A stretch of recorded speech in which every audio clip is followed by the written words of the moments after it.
پیامبر صلی الله علیه و سلم در صحیح مسلم ثابت است، گفتند که المرء مع من احب یوم القیامه، انسان روز قیامت همراهی دوست داشته اش است. حضرت انس گفتند که ما یگان مراتبه همین روزی که پیامبر صلی الله علیه و سلم همین حدیث را گفتند بسیار خرسند شدیم، تا این دم به این درجه خرسند نمی شدیم. ما حضرت انس خادمی رسول الله هستند صلی الله علیه و سلم، خادمی رسول الله، خدمتگاری رسول الله، نسبشان به آسمان میرسد، خدمتگاری رسول الله.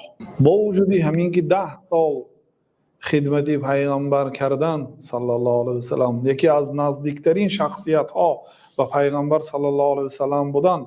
حتی حضرت فاطمه روزی وفات پیغمبر صلی الله علیه و سلم به انس چنان خطاب کردند که گویا که انس پسری پیغمبر صلی الله علیه و سلم باشد. برای چی حضرت فاطمه به هیچ کسی نه، به حضرت انس خطاب کردند اطابت انفسکم ان تحثوا علی رسول الله صلی الله علیه و سلم التراب. ها انس، مگر نفساتان خوش شد به بالای پیغمبر خاک پاشته آمدید؟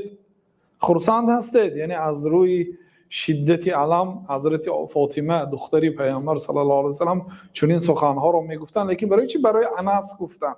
این بیهوده نیست، این دلالت به قرب حضرت انس و پیغمبر صلی الله علیه و سلم میگه. لیکن با وجودی اینقدر نزدیک بودن و خدمتی پیغمبر صلی الله علیه و سلم کردنشون گفتن که ما امروز خرسند شدیم وقتی که پیامبر صلی الله علیه و سلم گفتن که المرء مع من احب، انسان روز قیامت همراهی دوست داشته‌اش هست. برای آنکه ما اگرچه مثل پیامبر صلی الله علیه و سلم، مثل حضرت ابوبکر، مثل حضرت عمر رضی الله عنهما اگر عمل کرده نتوانیم هم، لیکن آنها را دوست می‌داریم، امید میکنیم که به سبب همین محبتی که داریم همراهی آنها باشیم روز قیامت. در عمل مثل آنها نیستیم، لیکن از سبب محبت آنها ما روز قیامت همراهی آنها شده میتوانیم. گفته خرسند شده بودن.